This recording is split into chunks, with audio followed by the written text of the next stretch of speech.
semua akan merasakannya.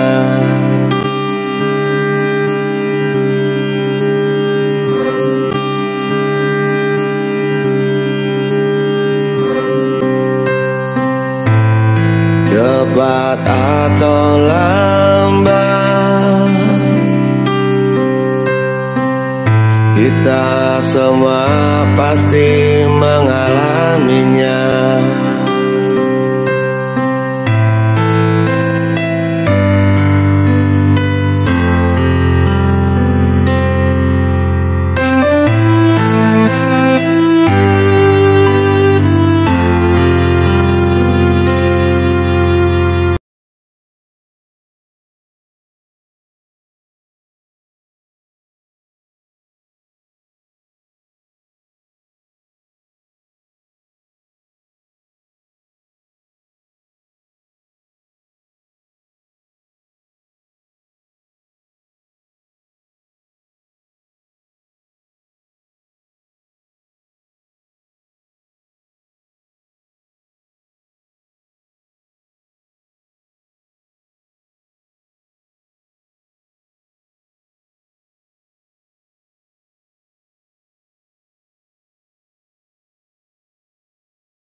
hal keburukan, misalkan untuk membuat celaka orang, seperti untuk membuat agar toko tidak laku atau orang bisa pergi dari rumah dan sebagainya. Contoh-contoh yang tercela, contoh-contoh yang kurang baik, contoh-contoh yang tidak terpuji, sehingga selazimnya jangan sampai ditiru, jangan sampai dilakukan. Karena kita jahat kepada orang seperti halnya kita menjahati diri kita sendiri. Kita dendam kepada orang sehingga kita akan menerima kegelapan sendiri. Maka dari itu, orang yang baik adalah orang yang mengalah, orang yang baik adalah orang yang bersabar, orang yang baik adalah orang yang bertawakal. Sehingga hari ini kami menceritakan tentang barang yang ada di kuburan. Saya sejak kecil sering kadang-kadang menangis karena ada masalah keluarga. Mungkin pada saat itu saya diajar atau dimarahi oleh orang tua atau nenek saya, lari saya ke makam. Seringnya saya kelari ke makam, seringnya pada saat susah ke makam. Akhirnya saya tertarik dengan makam. Ketertarikan saya seperti hanya saya juga tidak tahu bahwa lama-lama semakin dewasa, semakin tua, kita menyadari bahwa kita mempelajari tentang kuburan, kita mempelajari tentang makam, itu sangat penting sekali. Karena kita tahu bahwa Purwo Madyahusono lahir urip tekaning pati. Purwo Madyahusono ada 3 serangkai kehidupan di dunia ini. Bejo mulya sengsara, termasuk 3, yaitu 3 zaman, yaitu zaman di kandungan, kemudian zaman kelahiran, artinya manusia lahir kemudian hidup. Setelah hidup kita melaksanakan bebrayan, kita melaksanakan kehidupan seperti manusia biasa. Setelah tua kita tentu akan mati, kita masuk ke kolong atau ke lubang kubur, artinya kita masuk di dalam kubur atau dapat disimpulkan atau dapat disebut dengan alam kubur. Jadi alam kandungan, alam lahir atau alam dunia, kemudian alam kubur atau alam kuburan. Sehingga 3 alam itu manusia pasti akan melakukan atau pasti akan mengalami. Dari kita pernah di alam kandungan, kita masih hidup seperti ini setelah lahir, dan nanti kita akan menjadi penghuni-penghuni di alam kubur, seperti orang-orang yang ada di makam ini yang telah menjadi arwah. Pemirsa, kita seringnya ke makam, kita berdoa di makam, kita seringnya mendoakan orang-orang atau arwah-arwah yang telah meninggal. Itu adalah merupakan gambaran bahwa kita akan merendahkan diri di hadapan Tuhan, dan kita merasa kecil, sehingga seringnya kita ke makam, otomatis kita akan kecil hati, terendah diri. Kita tidak akan sombong, karena sebesar-besar derajat orang, setampan-tampan orang, sekaya-kaya orang, sehebat-hebatnya ilmu orang, tapi semua itu tidak berdaya, akan dicabut nyawanya, kemudian masuk di ruang kubur, menjadi mayat-mayat yang membusuk, menjadi arwah-arwah di alam kubur, seperti rekan-rekan sesepuh bini sepuh yang ada di kuburan ini. Sehingga kami berada di alam kubur ini dengan niat adalah menebalkan iman, bahwa apabila kita sering ke makam, kita ingat kematian, otomatis kita akan jauh dari kemurkaan, kita akan takut melakukan kejahatan. Kemudian kita selalu ingat bahwa kita nanti akan mati. Kalau kita sebut dengan mati, itu soal gampang. Kalau mati, itu dapat dikatakan tidak terasa. Yang susah adalah sebelum kita mati. Sebelum kita mati, otomatis kita juga melakukan atau melaksanakan atau mengalami masa-masa penderitaan, masa-masa sakit. Pada saat sakit, ya kalau hanya 1 atau 2 hari kita meninggal. Bagaimana kalau kita sampai 5 atau 10 tahun kita berada di tempat yang kumuh, di kamar yang berbau tidak nyaman, kemudian yang menjenguk juga bosan. Hari ini pun juga ada orang atau masyarakat yang laporan kepada saya bahwa sudah ada 10 tahun sakit, tidak meninggal, juga tidak sembuh atas penderitaannya. Dengan itu saya dilapori oleh warga itu, saya kemudian merenung nasib saya. Semoga saya di akhir nanti, di zaman nanti, saya diberi keringanan oleh Tuhan, sehingga apabila saya dicabut nyawa saya, apabila saya diambil nyawa saya, apabila saya sudah selesai di dunia ini, semoga saya diambil nyawa saya seperti halnya saya menjelang tidur. Meninggal yang nyaman adalah meninggal yang seperti orang akan tidur. Saya ulang lagi, meninggal yang nyaman seperti halnya orang yang akan tidur, liep layaping aluyup, jadi setengah tidur setengah tidak, kemudian terus tidur. Itu yang nyaman. Sehingga dengan kejadian kita dicabut nyawanya, kita pun tidak terasa dan tidak tahu. Itu yang nyaman.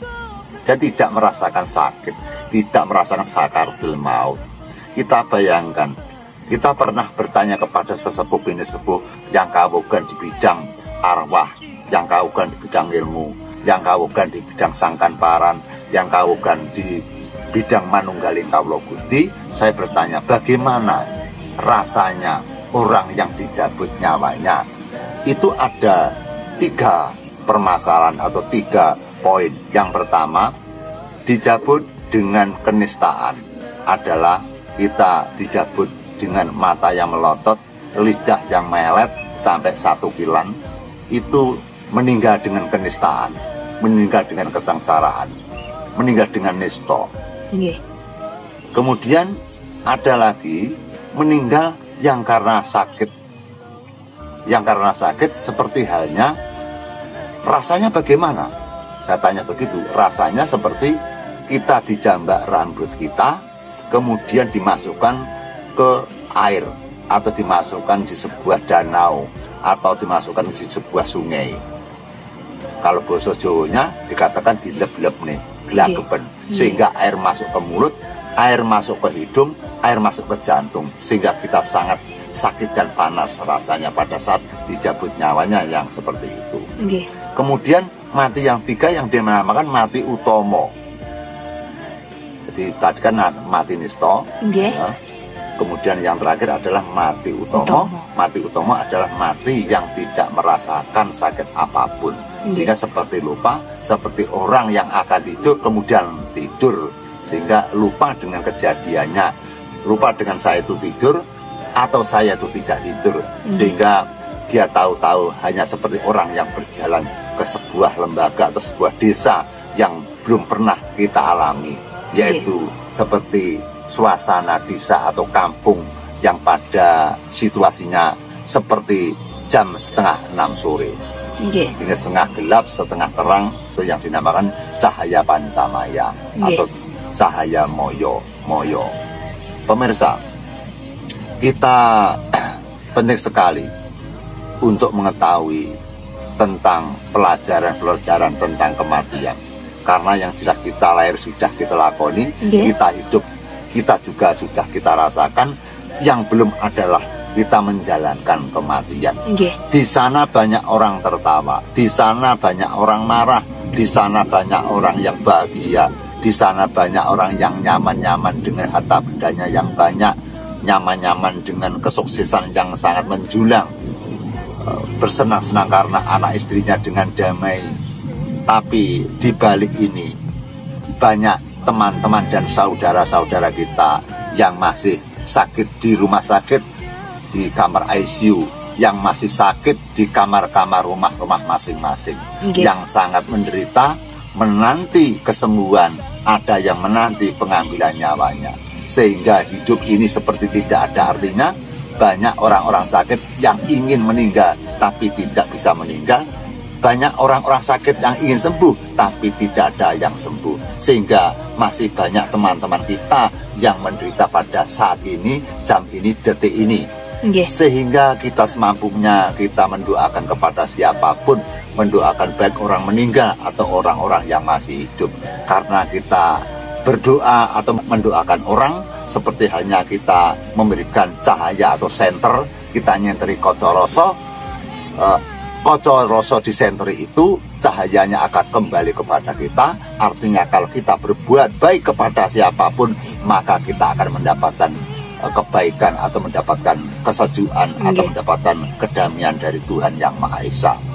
Pemirsa, dengan lamanya pada era dulu saya mempelajari tanah kuburan, baik itu tanah kuburan yang ekstrim, kemudian astral-astral yang ekstrim, kemudian ada gaib-gaib yang aneh di dalam kuburan. Di dalam kuburan ini penuh dengan keanehan, pemirsa. Percaya dan tidak, bukan saya mengada-ada. Saya lama sekali belajar di tanah kuburan atau di situasi kuburan. Banyak sekali keanehan di sini. Kadang saya penelusuran tahu api.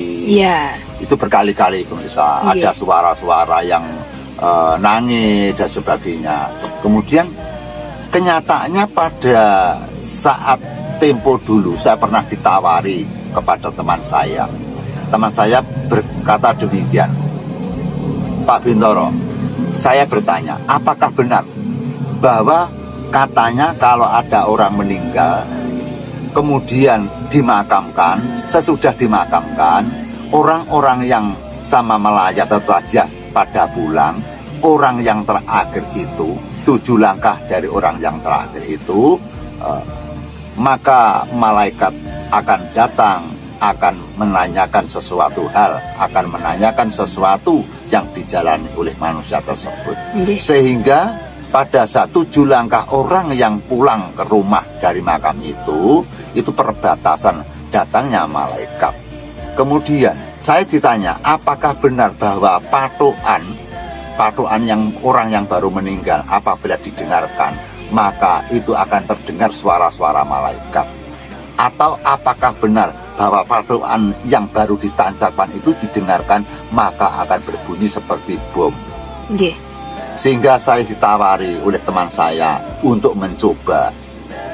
Tolong Pak Bintoro, sampean sing kulino mempelajari alam kuburan, coba sampean buktikan bahwa patokan itu apakah mengandung zat atau mengandung gaib, atau benar-benar ada suara malaikat yang mendangu, apakah ada suara-suara yang aneh, apakah ada suara mercon atau meriam.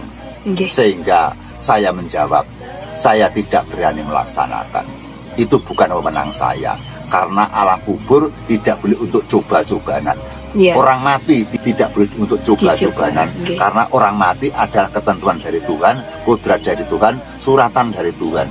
Jadi kalau kita nanti mencoba atas tindakan Tuhan, seolah-olah kita tidak percaya dengan kuasa Tuhan, tidak percaya dengan kodrat Tuhan.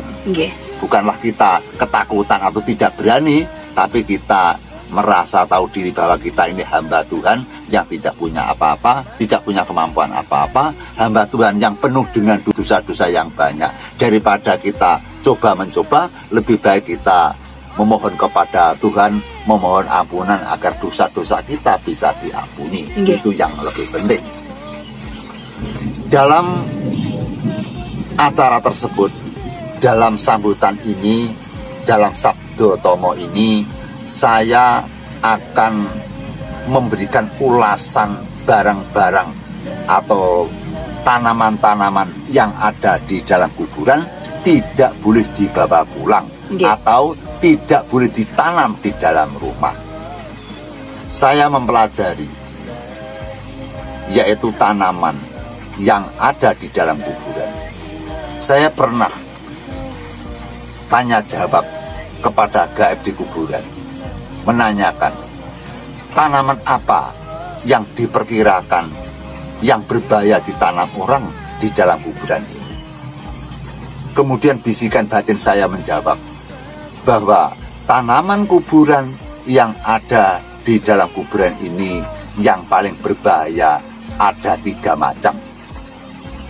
Saya ulangi, tanaman kuburan, barang kuburan atau tanaman kuburan yang ada di sini yang paling bahaya, yang paling tidak baik ditanam orang adalah ada 3 tanaman. Yang satu dinamakan kembang puring, yang kedua dinamakan kembang lancuran, yang ketiga dinamakan kembang andong atau daun andong. Kemudian saya mempelajari lebih dalam lagi, bagaimana 3 macam itu kok tidak boleh ditanam di rumah. Apa sebabnya? Kita merenungkan, kita meramal, kita memprediksi bahwa kembang puring itu adalah merupakan telik sandi lambangnya pupu sing miring. Pupu sing miring itu kalau tidak orang sakit, tentu dia orang yang mati. Kemudian ditambah lagi dengan daun lancuran, dan lancuran adalah merupakan mancuring darah, muncratnya darah. Jadi daun lancuran seperti air yang mancur gitu. Itu merah itu. Dia berwarna merah-merahan itu. Lancuran artinya mancuring ludiro, mancuring getih, sehingga apabila ditanam itu akan berdampak kurang baik dalam sebuah keluarga, karena orang akan berkaitan dengan darah. Nah, orang sakit dan orang sembuh itu tergantung pada darah. Sehingga apabila darah terjangkit dengan virus, darah terjangkit dengan kolesterol, maka kerja jantung, ginjal, paru-paru dan sebagainya akan terganggu, maka orang tersebut akan menjadikan sakit atau mengalami penderitaan sakit. Sehingga tetap bahwa darah adalah penting yang ada di dalam tubuh kita. Kalau kita berkecimpung tentang darah, maka itu sangat berbahaya. Maka kembang lancuran adalah lambang muncrate mancuring darah. Kemudian yang ketiga adalah dinamakan daun andong. Daun andong itu lambangnya, prediksi saya adalah gendongan, digendong. Jika orang yang digendong itu kebanyakan yang pertama adalah orang sakit, yang terakhir rata-rata orang yang sudah meninggal. Baik digendong, dipindah tempat, atau digendong dibawa ke alam kuburan, atau digendong dimasukkan ke ruang kubur. Sehingga dari pengalaman Mbah Kendil, maka tanaman yang berbahaya ditanam di dalam rumah adalah kembang puring, tegese pupu sing miring, kembang lancuran mancuring darah, kembang andong berupa melambangi wong kang digendong. Maka dari itu, jangan sampai pemirsa menanam tanaman itu, sehingga tanam itu sangat dianjurkan oleh para leluhur, diperintahkan para nenek moyang biar dilihat para arwah-arwah di alam kubur. Maka dengan demikian pemirsa, tempat yang berbahaya ditanami kembang puring, lancuran, andong. Kembang puring, lancuran, andong, 3 serangkai ini ditanam menjadi satu, ditanam di tepi sumur atau di tempat kamar mandi, itu akan mengakibatkan malapetaka yang bahaya. Seperti halnya lebih berat itu daripada santet. Saya mendapatkan bisian batin, kemudian saya mengumpulkan kepada putra siswa saya. Tahun sekitar 2002, saya mempunyai anggota sekitar 60, saya ajak orang 8 untuk mempelajari riset ke masyarakat. Saya masuk ke masyarakat pada waktu malam, melihat berbulan-bulan sampai itu hampir 8 bulan, menemukan rumah sekitar 20 rumah yang di depannya ada kamar mandi, ada sumur, ditanami puring, andong, dan ditanami lancuran. Ternyata yang lolos hanya 2 orang rumah tangga yang selamat, rumah tangga yang sakinah mawaddah warahmah. Yang 18 rumah adalah berantakan, hancur-hancuran. Dari pengalaman yang saya ucapkan ini, yang saya sampaikan ini, saya kembalikan kepada Anda semua. Anda percaya, sumonggo; tidak percaya, tidak apa-apa. Kalau tidak percaya, anggap saja ini adalah merupakan hanya hiburan belaka. Kalau Anda percaya, berarti Anda lebih berhati-hati dalam pola kita menjalin kehidupan di dunia ini. Sebuah ramalan, sebuah prediksi adalah bertujuan untuk menyelamatkan diri kita, termasuk menyelamatkan kepada rekan-rekan, termasuk menyelamatkan kepada kalian semua. Tentang 3 tanaman itu bukan dari guru saya. 3 tanaman yang dilarang itu bukan dari amaran dari siapapun, tapi dari ucapan atau bisikan batin saya pada saat mempelajari tanah kuburan. Pada saat itu saya menjalankan prihatin di dalam kuburan umum. Dengan demikian, pemirsa, maka kita pada sore ini akan menunjukkan seperti apa wujudnya yang saya sebut 3 tanaman, puring, andong, dan lancuran.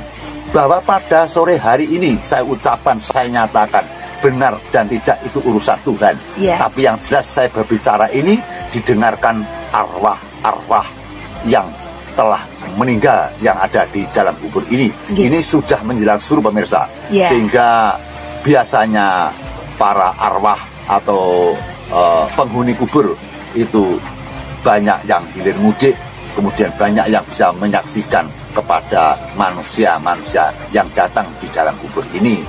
Maka dengan demikian, saya lantangkan bicara saya ini, saya memang benar-benar pernah mempelajari bahwa 3 tanaman itu kurang baik ditanam di dalam rumah atau di ruang lingkup, utamanya di dekat sumur atau di sampingnya atau dekat kamar mandi, itu yang berbahaya. Kalau misalkan di depan rumah, Mbah? Kalau di depan rumah nggak begitu bahaya, tapi banyak bukti-bukti nyata sah yang benar-benar menjadi korban. Bahwa di tetangga saya sudah saya titeni. Ada tangga saya banyak, itu tanaman kembang puring. Coba dinanti berapa tahun kuatnya itu. Ternyata nggak lama juga meninggal dalam satu keluarga itu. Itu masih ada. Sehingga pada teman-teman saya yang menanam kembang puring di depan rumah, dijagut semua, dibunuh. Tidak berani. Kalau menanam mungkin di jalan atau mungkin di belakang rumah, atau mungkin lebih baik tidak menanam. Kalau kita butuh langsung ke kuburan, mengambil tanam kuburan dengan keperluan misalkan manten juga boleh, tidak apa-apa. Kalau tujuan baik itu mengambil kuburan tidak masalah, itu tidak menakutkan karena ada tujuan tersendiri, pasti diizinkan. Nah, pemirsa, kita ini sudah sekitar jam 5:30. Kita akan menunjukkan, ini hujan pemirsa, hujan. Kita juga akan menunjukkan seperti apa kembang puring. Pemirsa, ini yang saya ini berteduh di tempat makamnya orang sakti pemirsa. Ini terbukti banyak orang yang bersemedi di sini. Dibuat untuk nepi, Mbah nggih. Ini kan ada bacaan Quran. Membaca kalimat-kalimat thayyibah, membaca kalimat-kalimat Allah, mendoakan orang yang meninggal di sini, kemudian biar Allah nanti memberikan cahaya kepada kita. Jadi tidak salah, ada salahnya kita mendoakan para leluhur yang telah meninggal di sini. Mari kita tunjukkan, Mbak, yang disebut kembang puring.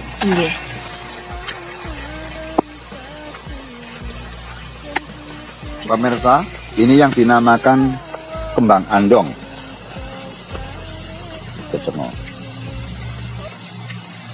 Ini disebut kembang andong. Biasanya dipakai untuk ramuan kembang setaman. Yang satu ini, yang dua kita tunjukkan, yaitu yang dinamakan kembang puring.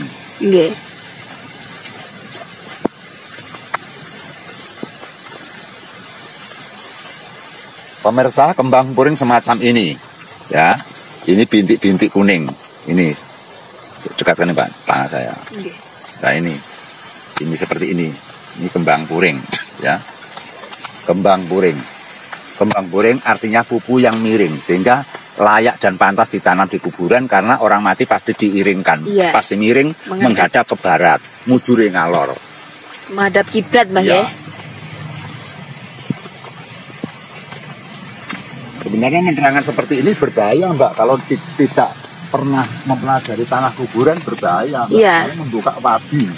Membuka wadinya rahasia, yang membuka kekuatan daun. Kembang puring, kembang andong, kemudian kita mengambil dengan kembang lancuran. Benar. Yo sana. Cepat coba. Jadi ini posisi hujan, teman-teman. Ini demi teman-teman. Ini demi teman-teman. Kami nekat, teman-teman. Ini yang dinamakan kembang lancuran, pemirsa. Ini mancur seperti darah ini. Nah, saya ambil ini saya ubah. Nah, ini kan mancur seperti darah ini. Ini kan seperti darah mancur. Ini kejam mati, kan darah yang menghancur itu. Nah, kita ambil yang merah lagi ya, yang lebih merah lagi. Nah, ini kan seperti darah yang keluar dari tubuh kita itu ya. Nah, ini mancur darah. Ini seperti darah. Nah, mancur seperti darah ini. Ini tanaman yang berbahaya ditanam di ruang lingkup pekarangan Rumah.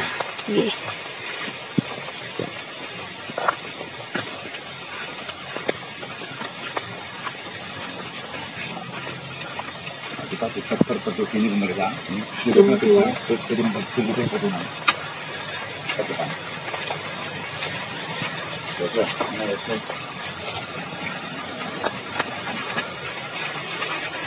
Mbah, saya mau tanya Mbah. Jadi kan tanaman-tanaman seperti ini mayoritas itu ada itu hanya di Pulau Jawa.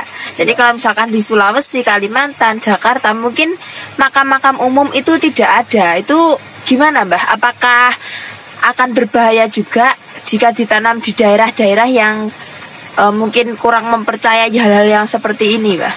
Kalau mungkin ditanam di daerah pulau lain mungkin tidak berbahaya karena Pulau Jawa itu tidak sama dengan pulau yang lain, Mbak. Jadi Pulau Jawa tidak sama dengan pulau yang lain, bahwa para wali pun juga mensiarkan yang lebih banyak di Pulau Jawa itu. Yang pertama itu. Kemudian yang kedua, bahwa Pulau Jawa adalah merupakan poros kehidupan orang Indonesia. Sentralnya para pejabat-pejabat berasal dari Indonesia yang nomor satu, yang paling unggul. Sehingga kita berbicara apabila presiden kita atau wakil-wakil kita yang ada di atas, kemudian seperti pejabat-pejabat yang ada di atas memindahkan ibu kota dari Jawa dipindah ke Kalimantan, itu bagi saya perhitungan Jawa, perhitungan klenik, perhitungan dari kejawen itu kurang baik, Mbak. Karena layaknya bahwa Indonesia itu tetap diratoni di Jawa. Karena Jawa merupakan tempat atau tanah sentral, tanah yang sangat keramat, tanah yang penuh dengan gaib-gaiban gitu. Sehingga Jawa itu mempunyai kekuatan yang sangat bagus. Sehingga kalau Jawa itu bersatu, maka di Nusantara pun akan bersatu. Sehingga kalau masyarakat di Jawa sendiri akan berantakan, akan gegeran, maka Nusantara juga akan berantakan. Tergantung pada Pulau Jawanya. Kita ambil 3 serangkai dulu, Mbak. Ya nanti kita jelas, saya ambilkan puring.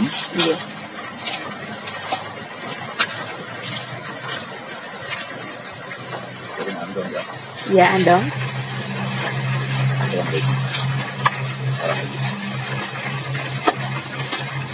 Pemirsa,